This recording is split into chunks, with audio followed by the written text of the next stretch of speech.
Good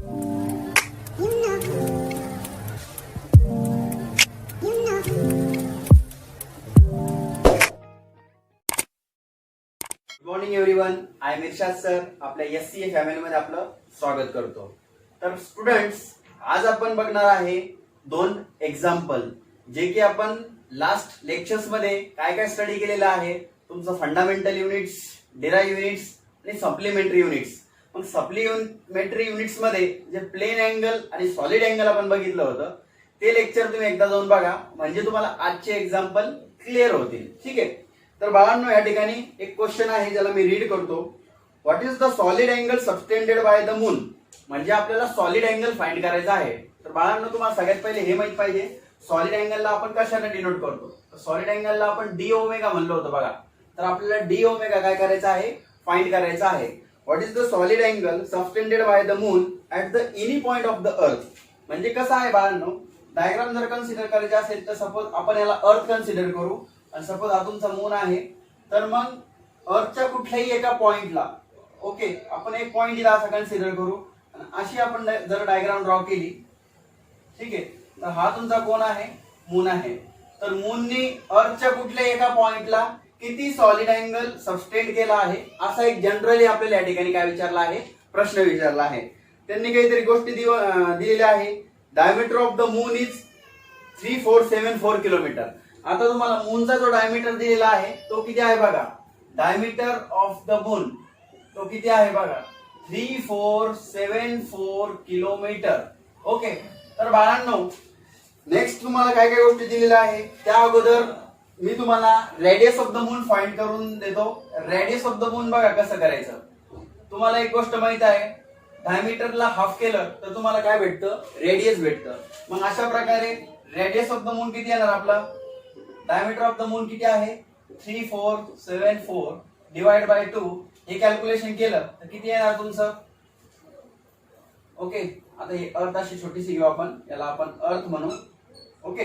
आता हे calculation जर केलं आपण तर किती येणार बघा. तुम्ही जर याला 2 ने डिवाइड केलं तर तुमचं कॅल्क्युलेशन येणार 1737 किलोमीटर. बट फ्रेंड्स, या ठिकाणी आणखी एक गोष्ट, किलोमीटरला जर तुम्हाला मीटर मध्ये कन्वर्ट करायचं असेल तर तुम्हाला मल्टिप्लाय करायचं आहे 10 to the power 3. आता मी तुम्हाला conventions for the use of SI units मध्ये हे सुद्धा शिकवलं आहे. तुम्ही जर ते लेक्चर बघितलं असेल तर ते पण एकदा बघा. अशा प्रकारे 1737 जसा किलोमीटर टू मीटर कन्वर्जन करण्यासाठी लक्षात ठेवा 10 to the power 3 मल्टिप्लाय करायचं आहे. आणि याला त्यांनी काय केलेलं आहे नेक्स्ट स्टेप मध्ये, radius of the moon equal to, इथं काही नसतो म्हणजे पॉइंट असतो, तर त्यांनी पॉइंट कुठे शिफ्ट केला आहे, मागे शिफ्ट केलाय बघा. पॉइंट किती ना शिफ्ट केलाय मागे, 3 ने. तर बाळांनो, जेवढा पॉइंट तुम्ही मागे नेणार तेवढा पॉवर तुम्हाला काय करायचा आहे, इन्क्रीज करायचा आहे. बघा, आपला पॉइंट इथे होता तर 1 2 3 तीन संख्याने जर तुम्ही मागे पॉइंट नेला तर तुम्हाला जो पॉवर आहे तो 3 ने इन्क्रीज करायचा आहे. आता काय करायचं आहे, आता फिजिक्सची आपण इथं सुरुवात केलेली आहे. पूर्ण फिजिक्स मध्ये तुम्हाला याच गोष्टी शिकायला भेटणार आहे. पॉइंट मागे गेला तर पॉवर वाढणार, पॉइंट पुढे गेला तर पॉवर कमी होणार. या बेसिकच्या ज्या गोष्टी आहेत तुम्हाला लक्षात ठेवायच्या आहे. चला, तर आपल्याला आता सॉलिड अँगल फाइंड करायचा आहे. तर या ठिकाणी आपला डी ओमेगा आपल्याला जो फाइंड करायचा आहे त्याचा एक फॉर्म्युला आपण बघितला होता बघा. सॉलिड अँगलचा डेफिनेशन सुद्धा आपण बघितला होता. एरिया आणि रेडियसचा स्क्वेअर, अशा प्रकारे तुम्हाला सॉलिड अँगलचा फॉर्म्युला भेटतो. तर मला सांगा, डी ओमेगा जशाल तसा एरियाचा बेसिक फॉर्म्युला काय असतो, पाय आर स्क्वेअर. बरोबर आहे की नाही. एरियाचा बेसिक फॉर्म्युला काय असतो, पाय आर स्क्वेअर, आणि खाली तुमचा आर स्क्वेअर जशाला तसा. ठीक आहे. मग आता बघा, स्टेप बाय स्टेप तुम्हाला लक्ष द्यायचं आहे. डी ओमेगा पाय जशाल तसा आर. आर आपल्याकडे किती आहे बघा, 1.737 इंटू 10 to the power 6, आणि त्याचा सुद्धा काय आहे, स्क्वेअर. आता खाली आपल्याकडे काय आहे बाळांनो, आर आहे. आपल्याकडे खाली कोण आहे, आर.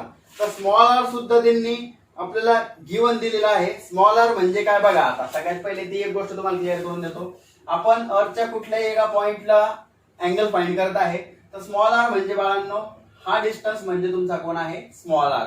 म्हणजे तुम्ही स्मॉल आर ला distance from moon and earth असं तुम्ही कन्सिडर करू शकता. आता ह्या गोष्टी जर तुम्हाला व्यवस्थित अंडरस्टँड होत नसेल तर मी परत एकदा तुम्हाला रिपीट सांगतो, तुम्ही सप्लिमेंटरी युनिटचं जे काही लेक्चर आहे ते तुम्ही एकदा बघा, म्हणजे या गोष्टी तुम्हाला इझिली अंडरस्टँड होतील. तर स्मॉल आर म्हणजे काय आहे तुमचं या ठिकाणी, स्मॉल आर तुम्हाला दिलेला आहे क्वेश्चन्स मध्ये. स्मॉल आर गिवन आहे 3.84 into 10 to power 8, 3.84 into 10 to power 8 आणि याचा सुद्धा काय आहे स्क्वेअर. रिझल्ट मध्ये मी लिहितो स्मॉल आर काय गिवन आहे आपल्याला 3.84 into 10 to power 8. Small R ची व्हॅल्यू आपण या ठिकाणी काय केलेली आहे, पुट केलेली आहे. आता हे कॅल्क्युलेशन स्टेप बाय स्टेप बघा कसं होणार.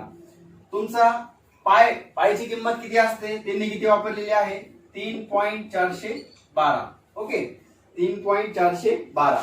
आता पुढची स्टेप 1737 चा स्क्वेअर जशाला तसा म्हणजेच 1.737 चा स्क्वेअर जशाला तसा इंटू बघा बाळांनो याचा स्क्वेअर तुम्हाला कसा काढायचा आहे. याचा स्क्वेअर काढण्यासाठी तुम्हाला एक सिंपल गोष्ट करायची आहे. बघा याचा स्क्वेअर काढण्यासाठी 10 जशाला तसा या दोघांचं काय होणार आहे मल्टिप्लिकेशन होणार आहे, म्हणजे 6 दुने 12. बघा तुम्हाला नसेल आला तर तुम्ही खाली लक्ष द्या, म्हणजे तुम्हाला काय 3.84 चा स्क्वेअर जशाला तसा याचा स्क्वेअर कसा काढायला हवा तुम्हाला 10 जशाला तसा, आणि ह्या दोघांचा काय होणार आहे मल्टिप्लिकेशन 8 2 चा 16. ओके तर अशा प्रकारे या दोघांचे स्क्वेअर आपण या ठिकाणी फाइंड केलेले आहे. आता बाळांनो इथं महत्वाची गोष्ट म्हणजे आता डी ओमेगा बरोबर आता तुम्हाला या ठिकाणी हे जे कॅल्क्युलेशन आहे हे लॉग पद्धतीने करायचे असतात. एक तुम्हाला 11वी 12वी सायन्सला लॉग टेबल अवेलेबल असतो, लॉग टेबल नुसार तुम्हाला हे कॅल्क्युलेशन करायचे असतात. आता मी याच्यामध्ये तुम्हाला लॉग टेबलचे कॅल्क्युलेशन करून देऊ शकतो, बट आपला मग लेक्चरची साईज खूप जास्त होऊन जाईल आणि मग आपल्याला नेक्स्ट एक्झाम्पलला वेळ उरणार नाही. तर तुम्हाला लॉग कॅल्क्युलेशन जे विद्यार्थ्यांना येत नसेल त्यांनी मला कमेंटमध्ये कळवा, म्हणजे मग मी लॉगेरिथम ज्या काही स्टेप्स असतात मेथड्स असतात ते कशा युज करायच्या त्याच्यावर मी सेपरेट व्हिडिओ तुमचे बनवतो, म्हणजे हे कॅल्क्युलेशन तुम्हाला क्लिअर होतील. ठीक आहे, तर यांचा गुणाकार आणि भागाकार करून फायनल आन्सर तुमचं त्या ठिकाणी येणार आहे 6.43 इंटू 10 टू पॉवर -5. आणि तुम्हाला माहितीच आहे SR म्हणजे काय स्टेटरडियन, कारण की सॉलिड अँगलचं जे युनिट असतं ते स्टेटरडियन असतं. तर अशा प्रकारे तुम्हाला डायमीटर ऑफ द मून दिलेलं होतं, त्याच्यावर आपण radius of the moon find केली. त्याच्यानंतर अर्थ आणि मून मधला डिस्टन्स दिलेला होता. ओके रेडियस वरून आपण एरिया सुद्धा फाइंड आउट करून घेतला आणि अशा प्रकारे आपण सॉलिड अँगल या ठिकाणी मिळवला. आय होप तुम्हाला हे एक्झाम्पल बऱ्या प्रमाणात कळालं असेल. फक्त लॉग कॅल्क्युलेशनची अडचण असेल तर तुम्ही मला रिप्लाय करा, मी त्याच्यावर तुम्हाला सेपरेटली व्हिडिओ तयार करून देईल का लॉग कॅल्क्युलेशन कसे करायचे. ठीक आहे, आता आणखी एक एक्झाम्पल आपण प्रॅक्टिस साठी घेऊ. क्वेश्चन नंबर 2 म्हणतो मी याला. ओके एक्झाम्पल नंबर 2 म्हणू आपण याला. ओके बाळांनो, Pluto has mean diameter 2300 kilometre. Okay kilometre sorry Pluto planet आहे, त्याचा डायमीटर आहे. ओके डायमीटर ऑफ प्लुटोला मी पी म्हणतो. किती आहे बघा 2300 किलोमीटर दिलेला आहे. किती दिलेला आहे 2300 किलोमीटर. ठीक आहे, आता सगळ्यात पहिले डायमीटर वरून तुम्ही एक गोष्ट लक्षात ठेवा, लगेच आपण रेडियस फाइंड करून घेऊ. तर आपण आता रेडियस कशी फाइंड केली ती, रेडियस म्हणजे काय असती डायमीटरच्या हाफ करायचा आहे तुम्हाला. रेडियस ऑफ प्लुटो या ठिकाणी 2300 भागिले 2 किती येणार सांगा 1150 किलोमीटर. दुसरी गोष्ट तुम्ही याला आता जसं कन्वर्ट केलं तर तसं करू शकता 1150. आताच तुम्हाला सांगितलं किलोमीटर टू मीटर कसं जायचं आहे मल्टिप्लाय करायचं आहे 10 टू पॉवर 3. तुम्हाला आणखी पॉईंट शिफ्ट करायचा आहे तर तुम्ही करू शकता, किंवा तुम्ही गरजेचं नाही तुम्ही पॉईंट शिफ्ट केला पाहिजे, सोपं ठेवण्यासाठी तुम्ही असं सुद्धा त्याला ठेवू शकता. चला पुढे जाऊ आपण. आता डिस्टन्स तुम्हाला दिलेला आहे बाळांनो, तुम्हाला दोन प्रकारचे डिस्टन्स या ठिकाणी दिलेले आहे, पेरी हेलेन डिस्टन्स आणि एपी हेलेन डिस्टन्स. आता हे पेरी हेलेन डिस्टन्स आणि एपी हेलेन डिस्टन्स हे काय आहे तर तुम्ही 10वीला केप्लर्स लॉ शिकले होते बघा. त्या ठिकाणी आपण केप्लर्स लॉ मध्ये तुमचा अर्थ सनच्या अराउंड मध्ये ज्यावेळेस फिरत होता त्या ठिकाणी तुम्ही व्हर्टिकल आणि हॉरिझॉन्टल असे दोन प्रकारचे डिस्टन्सेस बघितले होते, त्याला आपण पेरी हेलेन आणि एपी हेलेन डिस्टन्स म्हणतो. तर पेरी हेलेन डिस्टन्स जो दिलेला आहे आपण त्याला आरपी म्हणू, तो दिलेला आहे 4.4 into 10 to the power 9 kilometre. Okay, आणि एपी एल डिस्टन्सला आपण आर ए म्हणू, तो दिलेला आहे 7.3 into 10 to the power 9 kilometre. याच्यातून तुम्हाला एक गोष्ट लक्षात आली असेल, एपी एल डिस्टन्स जो आहे तो पेरियल डिस्टन्स पेक्षा कसा आहे, मोठा आहे. तर तुम्हाला या ठिकाणी सॉलिड अँगल फाइंड करायचे बाळांनो, दोघांचे पण सॉलिड अँगल फाइंड करायचे, पेर एलियनसाठी सुद्धा आणि एपी एलियनसाठी सुद्धा. ठीक आहे, तर आपल्याला या ठिकाणी काहीच टेन्शन घ्यायची गरज नाही. ठीक आहे, एक मी तुम्हाला सॉल्व करून दाखवतो, दुसरं तुम्ही स्वतः ट्राय करायचं आहे. आता आपण बघितलं ओमेगाचा तुम्हाला फॉर्म्युला माहित पाहिजे फक्त. डी ओमेगा फॉर्म्युला काय बघितला आपण, डीए अपॉन आर चा स्क्वेअर. ओके, आता मला सांगा तुम्हाला पेरी एलियनसाठी जर ट्राय करायचं असेल तर इथं तुम्हाला पी लावायचा आहे. एरिया तर बदलणार नाहीये, बरोबर आहे. ठीक आहे, तर मग कसं होणार बघा, D omega for perihelion, DA चा फॉर्म्युला आपण काय बघितला होता, पाय आर स्क्वेअर. ठीक आहे, तर या ठिकाणी सुद्धा आपण काय करू, प्लुटो साठी पी करून टाकू अपॉन आरपी चा स्क्वेअर जशाला तसा. म्हणजेच d omega for perihelion, पायची किंमत परत एकदा त्यांनी किती वापरली, 3.142. आरपी चा स्क्वेअर, आरपी किती आहे आपल्याकडे, 1150 इंटू 10 to the power 3, आणि त्याचा काय आहे आपल्याकडे स्क्वेअर अपॉन आरपी. आरपी आपल्याकडे किती गिवन आहे सांगा, 4.4 into 10 to the power 9. Okay, आता याला सुद्धा आपण किलोमीटर जर केला असेल तर करायचं असेल तर तुम्हाला परत 10 to the power 3 मल्टिप्लाय करायला लागेल. मग ते 3 आणि हे 9 तुमचे किती होऊन जाईल बाळांनो, 9 3 किती होता 12, आणि त्याचा काय स्क्वेअर. मग तुम्हाला नेक्स्ट स्टेप करायचे असेल तर कसं होणार सांगा, 3.142 सेपरेट स्क्वेअर द्यायचे आहे, 1150 ला स्क्वेअर येऊन जाईल. हा सांगा, आता याच्यासाठी सेपरेट स्क्वेअर देतोय तुमची प्रॅक्टिस होण्यासाठी.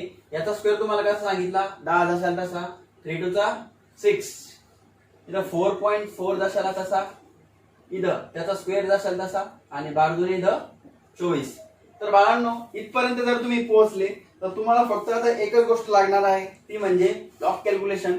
तर परत एकदा लॉग कॅल्क्युलेशन नुसार याचं जे आन्सर येणार आहे ते आन्सर आलेलं आहे बाळांनो 7.798 इंटू 10 to the power -14 स्टेटर्डियन. अशा प्रकारे आपण पेरी एलियन साठी स्टार्ट केलं, फाइंड आउट केलेलं आहे. एपी एलियन साठी तुम्हाला सेम या स्टेप तुमच्या रिपीट होणार आहे. परत एकदा मी सांगतो, यामध्ये तुम्हाला एकच गोष्ट गरजेची आहे, गिवन डेटा पहिली गोष्ट. दुसरी गोष्ट, तुम्हाला फॉर्म्युला अंडरस्टँड किंवा लर्न असणं खूप महत्वाचं आहे. आणि तिसरी गोष्ट, तुमची कॅल्क्युलेशनवर पण कमांड असणं खूप गरजेचं आहे. आणि शेवटची गोष्ट लॉग कॅल्क्युलेशन, ते सुद्धा तुम्हाला महत्वाचं आहे. तर सेपरेटली लॉग बुक वर सुद्धा आपण व्हिडिओज बनवणार आहे, त्यामुळे तुम्हाला कुठल्याही गोष्टीचं टेन्शन घ्यायची गरज नाही. आणि आय होप तुम्ही ज्या ठिकाणी आहात, जिथून तुम्ही आपले लेक्चर अटेंड करत आहात, आय होप प्रत्येकाला लॉग बुक कसं यूज करायचं ते माहितीच असेल. आणि जर नसेल माहिती तर तुम्ही मला मेसेज करा, रिप्लाय करा, मी त्याच्यावर तुम्हाला सेपरेटली तशी व्हिडिओ तयार करून देतो. तर अशा प्रकारे आपण जे काही सप्लिमेंटरी युनिट्स बघितलं होतं त्याच्यावरचे 2 एक्झाम्पल आपण या ठिकाणी कव्हर केलेले आहे. तुम्हाला प्रॅक्टिस साठी मी एपी एलियनचं या ठिकाणी सोडत आहे, ते तुम्ही प्रॅक्टिस करायचं आहे. आणि त्याचा आन्सर जे येणार आहे ते मी या ठिकाणी लिहून देतो, म्हणजे तुम्हाला क्रॉस चेक करायला मदत होईल. त्याचा आन्सर येणार आहे, सॉरी, पेरी एलियनचा जो आन्सर आहे ते आहे 2.146 इंटू 10 to the power -13 स्टेटर्डियन. आणि एपी एलियनचं जे आन्सर आहे 7.798 इंटू 10 to the power -14 स्टेटर्डियन. बाळांनो यामध्ये तुम्हाला आता आन्सर सुद्धा क्रॉस चेक तुम्ही करू शकता. आणि परत एकदा सांगतो, तुम्ही असं वाटू देऊ नका की या ठिकाणी मी कॅल्क्युलेशन का नाही केले, कारण की आपल्या लेक्चरची साईज न वाढावी त्यासाठी मी तुम्हाला डायरेक्ट आन्सर या ठिकाणी लिहून देत आहे. बट तुम्हाला जर अडचण असेल तर मी सेपरेटली लॉग बुक वर तसे व्हिडिओज तयार करून याचे सुद्धा कॅल्क्युलेशन त्याच्यामध्ये तुम्हाला करून देईल. त्यामुळे तुम्ही निश्चिंत राहा, तुम्हाला काही अडचण येणार नाही. आणि जर आली तर तुम्ही आपल्याला रिप्लाय करा, कमेंट करा. आणि तुम्ही आपल्या चॅनलवर नवीन असेल तर याच्या अगोदरचे पहिल्यापासूनचे सगळे लेक्चर बघा. आणि जर तुम्हाला समजत असेल तर आपल्या चॅनलला शेअर आणि सबस्क्राईब करायला विसरू नका. ओके, तर अशा प्रकारे आपण आजचं लेक्चर या ठिकाणी स्टॉप करू. Have a nice day. Thank you.